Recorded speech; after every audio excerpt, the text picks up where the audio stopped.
নমস্কার, দেখছেন কলকাতা টিভি। আমি সুদীপ্ত রয়েছি আপনাদের সঙ্গে। শুরু করছি জেলার সারাদিন। কোচবিহারের মাথাভাঙা সভা থেকে কেন্দ্রকে নিশানা মমতার। সভার শুরু থেকে বিভিন্ন ইস্যুতে সুর চড়ালেন তৃণমূল নেত্রী। সিএ থেকে আবাস, নারেগা, কোনো ইস্যুতেই দিল্লিকে ছেড়ে কথা বললেন না মমতা বন্দ্যোপাধ্যায়। কোচবিহারের সভায় বিজেপির বিরুদ্ধে অল আউট আক্রমণে মমতা বন্দ্যোপাধ্যায়। বৃহস্পতিবারই কোচবিহার শহর থেকে প্রচার শুরু করেন নরেন্দ্র মোদী। ওদের একটাই আইন, one nation and one political party. আর ইলেকশন আসলেই ভাওতা দেওয়া, মিথ্যে কথা বলা, ছলনা করা। আজকে একটা মিটিং করতে আসবে বাবুরা, দেখবেন কত কাঁদবে, কত কুমিরের অশ্রু ঝরবে। লোকসভা নির্বাচনে তৃণমূলের হাতিয়ার বাংলার বঞ্চনা, বাংলার সরকারের একাধিক সামাজিক প্রকল্প। এসে মিথ্যে কথা বলছে। আর বিজেপির লোকেরা লজ্জাও করে না। লক্ষ্মীর ভান্ডারটা বাংলার স্কিম, অন্য রাজ্য মডেল করছে, কিন্তু সব বিজেপি রাজ্যে চালু করেনি। পারবে না ওরা করতে, ওরা দেয় না। ইলেকশনের সময় 2 মাস দেয়, তারপরে আর দেয় না। কদিন আগে বললো 7 টাকা দেব, বাংলায় 100 দিনের কাজে বাড়াবো। আরে টাকাই তো দিস না 3 বছর ধরে, আবার 7 টাকা বাড়াবে কি? তোমাদের 7 টাকা বাড়ানোর দরকার নেই, আমি যা দরকার আরো বেশি বাড়াবো, কিন্তু আমি এখন বলতে পারছি না। ইলেকশন চলাকালীন তোমরা বলেছো তোমারটা যদি কোড ভায়োলেট না হয় আমারটা কেন হবে? নির্বাচন কমিশনকে নিশানা করে মুখ্যমন্ত্রীর প্রশ্ন, ঝড়ে বিপর্যস্তদের ক্ষতিপূরণের টাকা দিতে কেন দেরি করছে কমিশন? এই যে ক্ষতি হয়েছে 5000 বাড়ির, আমরাই করে দেব। শুধু ইলেকশন কমিশনের কাছে রিকোয়েস্ট আছে, এটাকে ঝুলিয়ে রাখবেন না। মানুষগুলো রাস্তায় পড়ে আছে, স্কুলে পড়ে আছে, তাদের টাকাটা দিতে পারলে সরকার, প্রশাসনের হাত দিয়ে দেবে, তাহলে ওদের বাড়িগুলো হয়ে যাবে। আমরা বাড়িগুলো করে দেব, এটা প্রশাসনের সিদ্ধান্ত। আমি এখন যেহেতু ইলেকশনে আছি, এটা প্রশাসন করবে। কেন আটকে রেখেছেন? মমতার অভিযোগ, আবাসের টাকা আটকে নতুন করে আবেদন করতে বলছে বিজেপি। কলকাতা টিভি। কোচবিহারের মাথাভাঙায় মমতার মেগা শো। সভা থেকে বিজেপির 2 প্রার্থীকে বেনজির আক্রমণ করলেন তিনি। তৃণমূলের আপদ এখন বিজেপির সম্পদ। কোচবিহারের বিজেপি প্রার্থী নিশীথ প্রামাণিককে নিশানা মমতার। শীতলকুচি নিয়ে বীরভূমের বিজেপি প্রার্থী দেবাশিস ধরকেও তোপ দিলেন মুখ্যমন্ত্রী। হাই ভোল্টেজ বৃহস্পতিবার, মোদী মমতার জোর টক্কর। 19 এপ্রিল প্রথম দফা ভোটের আগে বিজেপি তৃণমূলের নজরে উত্তরবঙ্গ। মাথাভাঙার সভা থেকে বিজেপির 2 প্রার্থীকে নিশানা তৃণমূল সুপ্রিমোর। একজন কোচবিহারের বিজেপি প্রার্থী নিশীথ প্রামাণিক, অন্যজন শীতলকুচির গুলিকাণ্ডের সঙ্গে জড়িত আইপিএস দেবাশিস ধর। আপনাদের একজন বাবু, যার বিরুদ্ধে হাজার হাজার কেস, আমরা দল থেকে তাড়িয়ে দিয়েছি। আমাদের দলেও ছিল আপদ, আর বিজেপির আজ হয়েছে সম্পদ। শুধু গুন্ডামি করে বেড়ায়। পাল্টা জবাব দিয়েছে বিজেপি। সব মিথ্যে মামলা যা দিয়েছে সেটা আমরা নিশ্চিতভাবে এপিডুপিডের মাধ্যমে জানিয়েছি। পিসির কাছে তার ভাইপোই একাই ভালো। কুচবিহারের মতন প্রত্যন্ত জায়গা থেকে উঠে গিয়ে রাজবংশী ঘরের কোনো ছেলে দিল্লিতে গিয়ে সেখানে বসবেন, মোদিজির হাতকে শক্ত করবেন, এটা পিসি মনির সহ্য হয় না। তাই এখানে এসে উল্টো পাল্টা কথা বলে মানুষের মধ্যে বিভ্রান্তি ছড়ানোর চেষ্টা করছে। 2019-এর বিধানসভা ভোটে রক্তাক্ত হয় শীতলকুচি। কেন্দ্রীয় বাহিনীর গুলিতে নিহত হন 5 জন সাধারণ মানুষ। 24-এর ভোটের আগে শীতলকুচি নিয়ে ফের সুর চড়ালেন তৃণমূল সুপ্রিমো। নিশানায় বিজেপির আরেক প্রার্থী দেবাশিস ধর। ভুলে গেছেন শীতলকুচিতে ইলেকশনের সময় লাইনে দাঁড়ানো 5 জনকে গুলি করে মেরেছিল। তার মধ্যে 4 জন সংখ্যালঘু সম্প্রদায়ের, আর একজন রাজবংশী ভাই ছিল। আমি ইলেকশন চলাকালীন এসেছিলাম ছুটে, এবং তাদের পাশে দাঁড়িয়েছিলাম। আর যে লোকটির ইনস্ট্রাকশনে হয়েছিল তাকে তার বিরুদ্ধে সরকারের 2টো ডিপি চলছে, ভিজিলেন্স ক্লিয়ার হয়নি, কিন্তু ভারতবর্ষের সরকার তাকে ক্লিয়ারেন্স দিয়ে দিয়েছে। কোনো আইন কানুন কিচ্ছু মানে না। তিনি আবার বীরভূমে গিয়ে দাঁড়িয়েছেন। এক মঞ্চ থেকে বিজেপির 2 প্রার্থীকেই অল ইন অ্যাটাক মমতার। ভোটের আগে বিজেপির এজেন্সি হাতিয়ারি নিয়েও সরব Trinamool supremo Mamata Bandyopadhyay. Kolkata TV. CBI থেকে ইডির হেফাজতে সন্দেশখালীর বেতাজ বাদশা। শাহজাহানের বিরুদ্ধে আরো করা হাইকোর্ট। শাহজাহানের বিরুদ্ধে দাখিল করা চার্জশিট তলব করল হাইকোর্ট। মুখ বন্ধ খামে এফআইআর এবং চার্জশিট জমা করে দেবে রাজ্য।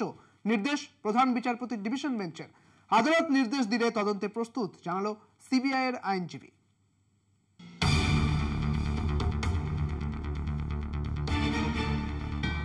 সন্দেশখালী কাণ্ডে জনস্বার্থ মামলায় শেখ শাহজাহানের বিরুদ্ধে এখনো পর্যন্ত দায়ের হওয়া এফআইআর এবং দাখিল করা চার্জশিট তলব করল প্রধান বিচারপতির ডিভিশন বেঞ্চ। প্রধান বিচারপতির ডিভিশন বেঞ্চের নির্দেশ, মুখ বন্ধ খামে সমস্ত এফআইআর এবং চার্জশিট জমা দেবে রাজ্য। ইডির আইনজীবী ধীরাজ দ্বিবেদী শেখ শাহজাহানের বিরুদ্ধে যত এফআইআর এবং চার্জশিট দাখিল হয়েছে সেগুলির কপি চেয়েছেন। এ প্রসঙ্গে অ্যাডভোকেট জেনারেল কিশোর দত্ত অবস্থান জানানোর জন্য সময় চান। এজির প্রশ্ন, বাকি মামলা তো আর্থিক দুর্নীতির নয়, তাহলে সেই এফআইআর এবং চার্জশিটের কপি নিয়ে ইডি কি করবে? উত্তরে ইডির আইনজীবী বলেন, ওই অভিযোগগুলির তদন্ত তারা করতে চান না, কিন্তু আর্থিক দুর্নীতির তদন্তের স্বার্থে সেগুলি দেখার প্রয়োজন আছে বলে আদালতে জানান।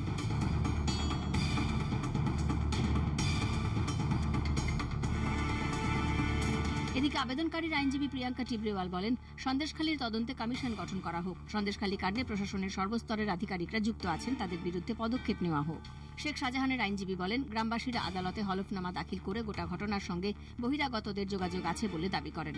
প্রধান বিচারপতির মন্তব্য, জাতীয় রিপোর্ট অনুযায়ী পশ্চিমবঙ্গ মহিলাদের জন্য সবথেকে সুরক্ষিত। ধর্ষণের একটি অভিযোগও যদি সত্যি হয় তাহলে সেটা অত্যন্ত লজ্জাজনক। আবেদনকারী অলোক শ্রীবাস্তবের আইনজীবী সিবিআই তদন্তে নির্দেশের আর্জি জানান। এজি কিশোর দত্ত বলেন, পরিস্থিতি নিয়ন্ত্রণে আনার জন্য যা করার দরকার রাজ্য করেছে। এখন কোনো 144 ধারা নেই, পুলিশকে তদন্ত করতে দেওয়া হোক। অন্যদিকে সিবিআই এর আইনজীবী জানান, আদালত নির্দেশ দিলে সিবিআই তদন্তে প্রস্তুত। পীযূষকান্তি নাগের রিপোর্ট, কলকাতা টিভি।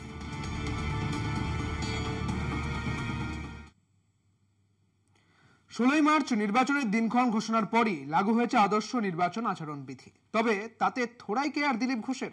বৃহস্পতিবার বর্ধমানে ভোট প্রচারের ফাঁকে ফের বেলাগাম দিলীপ ঘোষ। দাদাগিরি আমি এখনো শুরু করিনি, ওরা ঠিকঠাক করছে। যেদিন একটা ঘা মারবো না, কামারের ঘা দেখেনি, সিধে হয়ে যাবে সব। প্রাতঃ ভ্রমণে বেরিয়ে বর্ধমানের রায়ান হাই স্কুলের মাঠে এই ভাষাতেই বিরোধীদের আক্রমণ দিলীপ ঘোষের। বর্ধমান দুর্গাপুর লোকসভা কেন্দ্রের প্রার্থী হওয়ার পর থেকে সেখানেই রয়েছে দিলীপ ঘোষ। রায়ান হাই স্কুলের মাঠে প্রাতঃ ভ্রমণের পর রায়ান গ্রামের চৌমাথা মোড়ে দলীয় কর্মীদের সঙ্গে চাপে চর্চা করেন দিলীপ ঘোষ। সেই সময় দাদাগিরি প্রসঙ্গে এই মন্তব্য দিলীপের। অবশ্য বৃহস্পতিবারই প্রথম নয়, বুধবারও দাদাগিরির প্রসঙ্গ শোনা গিয়েছিল দিলীপের মুখে। মেদিনীপুরের চেনা মাটি থেকে সরিয়ে তাকে বর্ধমান দুর্গাপুর কেন্দ্রের প্রার্থী করেছে বিজেপি। সেই সঙ্গে প্রশ্ন করা হলে বুধবারও বিতর্কিত মন্তব্য করেছিলেন দিলীপ ঘোষ। আরে যে পারে সব জায়গায় দাদাগিরি করতে পারে, দিলীপ ঘোষই পারে সারা পশ্চিমবাংলায় দাদাগিরি করতে, সেটা আমি করব এখানে। ওরা ঠিক করুক কি করবে, কে পালিয়েছে কে গেছে। উনি কেন পালিয়ে এসছেন? প্রীতি আজাদ কোথা কোথা থেকে পালিয়েছে? যতদিন পদ্ম ফুল ছিল জিতেছে, তারপরে গোহারা আছে। ভোটে পরাজয় নিশ্চিত জানেন দিলীপ, তাই বিতর্কিত মন্তব্য করে খবরে থাকার প্রয়াস, দাবি তৃণমূলের। প্রত্যেকদিন কোন অশালীন কথা, কোনদিন কুকথা, কোনদিন আমি মাস্তান আমি গুন্ডা, আজকে বলছেন আমার দাদাগিরি দেখেনি, মারবো, এই করব। এই যে সমস্ত ভোটের সঙ্গে কানেকশন নেই, কিন্তু এইসব কথা বলে তিনি মিডিয়ায় ভেসে থাকতে চাইছেন। আর উল্টো দিকে নিজের পার্টির মধ্যে তাকে কেউ পাত্তা দিচ্ছে না, এটা আপনারাও দেখছেন। কোনো মিটিং এ তাকে ডাকা হয় না। মোদির মিটিং, অমিত শাহর মিটিং, কোন মিটিং এ ডাকা হয় না। শুভেন্দু অধিকারী পাত্তা দেন না, সুকান্ত মজুমদার পাত্তা দেন না। পার্টির এক কোণে ফেলেছে এবং এরপরে মাঠের থেকে বার করে দেবে। সুতরাং দিলীপ ঘোষের বক্তব্যের কোনো গুরুত্ব নেই। ভোটের বাজার গরম করতে বিরোধীদের বিতর্কিত মন্তব্যের জেরে নির্বাচন কমিশনে যাওয়ার কথা বুধবারই জানিয়েছিলেন চন্দ্রিমা ভট্টাচার্য। চেনা লোকসভা কেন্দ্র থেকে সরিয়ে দিলীপকে নতুন লোকসভা কেন্দ্রের প্রার্থী করার পর থেকে ভোটে হারের ভয় পাচ্ছেন দিলীপ ঘোষ। তার জেরেই তিনি বারবার বিতর্কিত মন্তব্য করছেন বলে দাবি তৃণমূলের। বর্ধমান থেকে চন্দন সেনগুপ্তের রিপোর্ট, কলকাতা টিভি।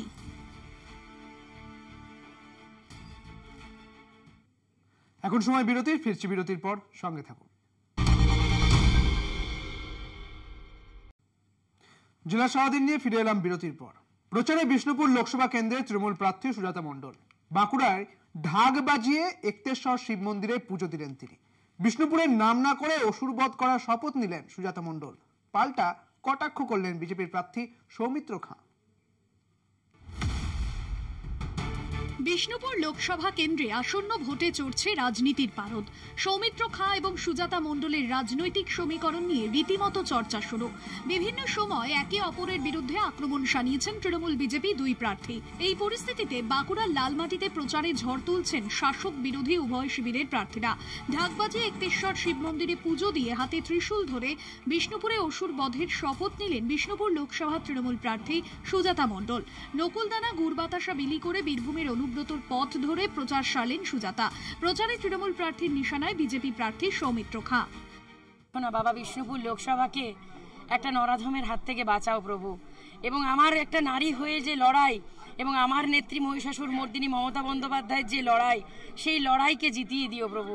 এবং বিষ্ণুপুর লোকসভা এবার তৃণমূল কংগ্রেসের জয় জয়কার করো, আর সত্যি বিজেপি নামক অসুরকে বধ করো, বিরোধী নামক অসুরকে বধ করো। সুজাতা মণ্ডলকে পাল্টা বিঁধলেন বিজেপি প্রার্থী সৌমিত্র খাঁ। আমাকে তো আগেই বধ করে দিয়েছেন, দয়া করে আর বিষ্ণুপুর লোকসভার মানুষকে বধ করবেন না। আগে আমি একা জ্বলতাম, এখন গোটা বিষ্ণুপুরে তৃণমূল কংগ্রেসের নেতারা জ্বলছে, আর তার জন্য বিষ্ণুপুরের মানুষ আপনাকে আর বধ করার সুযোগটা দেবেন না। কেউ কাউকে 1 ইঞ্চি জমিও ছাড়তে নারাজ, সেই শাসি কে হাসে তার অপেক্ষায় বিষ্ণুপুর শহর। স্বরূপ গঙ্গোপাধ্যায় ও মফিজুল হুদার রিপোর্ট, কলকাতা টিভি। বাংলার সাঁতারু সায়নী দাসের মুকুটে নতুন পালক। জয় করলেন নিউজিল্যান্ডের কুক প্রণালী। 29.5 কিলোমিটার সাঁতার কাটতে তার সময় লেগেছে 11 ঘন্টা 51 মিনিট। সায়নীর পরবর্তী লক্ষ্য আইরিশ চ্যানেল, নর্থ চ্যানেল। উত্তাল সমুদ্র, কনকনে ঠান্ডা, এই সবকিছুকে থোড়াই কেয়ার করে 2 এপ্রিল নিউজিল্যান্ডের কুক প্রণালী জয় করলেন কালনার বারুইপাড়া এলাকার ইংলিশ চ্যানেল জয়ী সাঁতারু সায়নী দাস। নিউজিল্যান্ডের কুক প্রণালীর দৈর্ঘ্য 23 কিলোমিটারের কিছু বেশি। নিউজিল্যান্ডের উত্তর দ্বীপ এবং দক্ষিণ দ্বীপের মাঝে এই প্রণালী। ঝঞ্ঝা বিক্ষুব্ধ এই প্রণালীর গড় গভীরতা 128 মিটার। 2 এপ্রিল নিউজিল্যান্ডের সময় সকাল 8:22 মিনিটে, ভারতীয় সময় রাত 12:30টায় জলে নেমেছিলেন সায়নী। 29.5 কিলোমিটার সাঁতার কাটতে তার সময় লেগেছে 11 ঘন্টা 51 মিনিট। সেখান থেকে নিজের অভিজ্ঞতার ভিডিও বার্তা পাঠিয়েছেন সায়নী দাস। প্রচন্ড শ্বাসকষ্ট এবং ঠান্ডা জলে সাঁতার কাটতে কিভাবে তিনি অসুবিধার সম্মুখীন হয়েছেন তা ভাগ করে নিয়েছেন। এখানে টেম্পারেচার 10 থেকে 15 ডিগ্রি থাকবে, এটা ফেডারেশন থেকে আগে থেকে বলে দেওয়া হয়েছিল। ওয়েভও প্রচণ্ড খারাপ ছিল আমি যখন ক্রস করেছিলাম। এছাড়া সবথেকে আমার কাছে ডিফিকাল্ট মনে হয়েছে এই ঠান্ডার মধ্যে নিজের সারা শরীরের নার্ভ সিস্টেমগুলোকে ঠিক রাখা, নিজের সব জ্ঞানে থাকা। আমার এখন ক্রস করার সময় মনে হয়েছিল আমি হয়তো অজ্ঞান হয়ে যাব।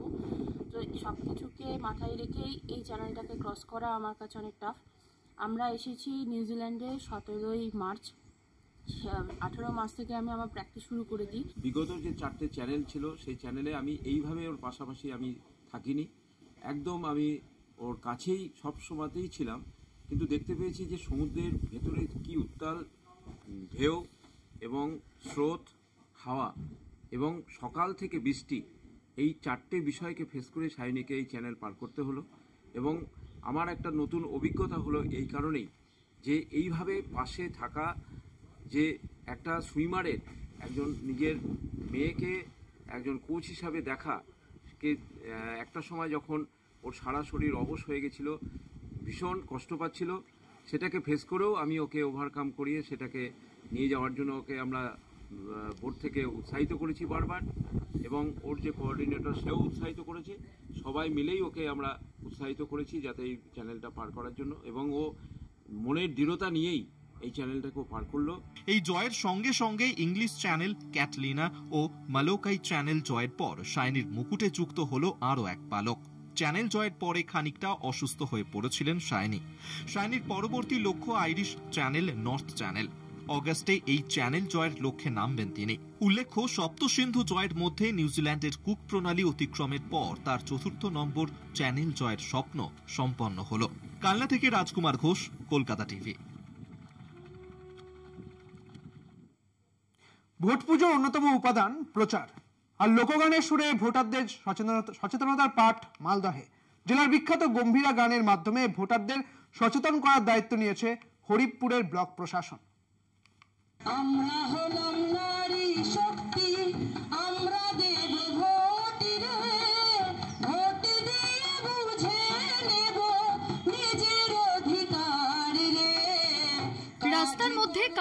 পেতে দাঁড়িয়ে আছেন গম্ভীরা গানের শিল্পীরা। তাদের সামনে ভিড় করে আছেন গ্রামবাসীরা। খুদে শুরু করে বয়োবৃদ্ধ লোকায়ত গম্ভীরা গান তারা কতটা উপভোগ করছেন তা জানা নেই। তবে গানের মাধ্যমে আম জনতার কাছে পৌঁছে দেওয়া বার্তাটি নিঃসন্দেহে গুরুত্বপূর্ণ। Habibpur block systematic voters education and electoral participation programme সেলের উদ্যোগে ভোটারদের সচেতন করতে শুরু করেছে হবিবপুরের ব্লক প্রশাসন। বয়স্ক, বিশেষভাবে সক্ষম ও নতুন ভোটাররা যাতে ভোটদান থেকে বিমুখ না হন তার জন্যই ব্লক প্রশাসনের এই উদ্যোগ। সাধারণ লোকজনকে ভোট সম্বন্ধে সচেতনতা একটা বার্তা পৌঁছে দিতে হবে এবং জনমানুষের একটা ওদের মধ্যে একটা আগ্রহ তৈরি করতে হবে ভোটের জন্য। এই পরিপ্রেক্ষিতে আমাদের আজকে ব্লকে মহিলা পরিচালিত দল দিয়ে গম্ভীরা, যেটা মালদার একটা ঐতিহ্য, সেটা করা হয় কেনপুকুরে। আগামী 20 এপ্রিল পর্যন্ত এই ধরনের জনসচেতনতার শিবির জেলা জুড়ে চলবে। ভোট দেওয়ার সুবিধে ভোটাধিকার প্রয়োগ না করার ক্ষতি জনমানুষে পৌঁছে দিতে বদ্ধপরিকর জেলা প্রশাসন। মালদহ থেকে গৌতম চক্রবর্তীর report, Kolkata TV. High voltage Cooch Behar, CAA ইস্যুতে মোদি মমতার হুঙ্কার। আসামকে সামনে রেখে নাগরিকত্ব আইন নিয়ে কেন্দ্রকে তোপ মমতার। পাল্টা মোদি গ্যারান্টি দেওয়ায় প্রধানমন্ত্রীর। টার্গেট উত্তরবঙ্গ, ফের সিএএ নিয়ে চড়াসুর তৃণমূল সুপ্রিমোর। আমরা এনআরসি করতে দেব না, কে করতে দেব না, কারো অধিকার কেড়ে নিতে দেব না। 24-এর ভোটে বিজেপির অন্যতম ট্রাম্প কার্ড সিএএ। ভোটের মুখে বিজ্ঞপ্তি প্রকাশ, ফর্ম ফিল আপের তোড়জোড়। অসম, বাংলাদেশ লাগোয়া কোচবিহার, জলপাইগুড়ির ভোট প্রচারে তাই সিএএ। আমি থাকাকালীন ওদের কোনো ক্ষমতা নেই বাংলার মানুষের গায়ে হাত দেয়া। ভোটের আগে কে কে করে চিল্লাচ্ছে, মনে রাখবেন কেটা হচ্ছে মাথা মাছের আর লেজাটা হচ্ছে এনআরসি। এখন কি বলছে? পুরোহিত লিখে দিলেই হবে। কোন আইনে আছে? 2019-এর পর এনআরসি নিয়ে উত্তাল হয় অসমের রাজনীতি। বিজেপি শাসিত অসমের উদাহরণ টেনেই এবার সিএএ নিয়ে হুঙ্কার মমতার। যেই আপনি অ্যাপ্লাই করবেন ক্যাতে, সঙ্গে সঙ্গে আপনাকে এনআরসি করে দেবে আর আপনাকে ডিটেনশন ক্যাম্পে রেখে দেবে আসামের মতো। কেন বলুন তো? বিজেপি পার্টি থেকে বলছে পুরোহিতরা সই করলেই হয়ে যাবে। তাই যদি হয় তাহলে পুরোহিতদের নামটা এম্পাওয়ারমেন্ট গ্রুপে রেখে তাদের অথেন্টিকেট করলেন না কেন? মমতার দাবি কেন্দ্রের সরকার আসলে সিএএ এর নামে এনআরসি প্রয়োগ করতে চাইছে। একটা কমিটি তৈরি করেছে, সেই কমিটিটার নাম হচ্ছে এম্পাওয়ারমেন্ট কমিটি। তারা নাকি ক্যাট সার্টিফিকেট দেবে। তাদের বলা হচ্ছে বাবা মায়ের জন্মের টিকুজি কুষ্টি নিয়ে এসো বাংলাদেশ থেকে। পারবেন তো নিয়ে আসতে? তাদের শিক্ষাগত যোগ্যতা নিয়ে আসতে পারবেন তো? আর 2, কে যদি এতই এনআরসি থেকে আলাদা হয় তা সেন্সাসের লোক কেন সেখানে ঢোকালেন? সেন্সাস ঢুকিয়েছেন মানে এর পরবর্তী পদক্ষেপ হচ্ছে এনআরসি। পাল্টা প্রতি পরিবারকে নাগরিকত্ব দেওয়া তার গ্যারান্টি, বলছেন প্রধানমন্ত্রী। इन्होंने राजवंशी, नामशूद्र और मतुआ साथियों की कभी परवाह नहीं की। लेकिन आज जब बीजेपी सरकार सीएए लेकर आई है तो ये अफवाहें फैला रहे हैं। मां भारती पर आस्था रखने वाले हर परिवार को नागरिकता देना ये मोदी की गारंटी है। নাগরিকত্ব হারানোর আতঙ্কে কয়েকদিন আগে কলকাতার এক বাসিন্দা আত্মঘাতী হন। পরিবার অন্তত সেরকমই দাবি করে। মমতার নির্বাচনী ভাষণে সেই ঘটনার উল্লেখ। কলকাতা টিভি। জেলা সারাদিন এখন এই পর্যন্তই। দেখতে থাকুন কলকাতা টিভি, রাত দিন 7 দিন।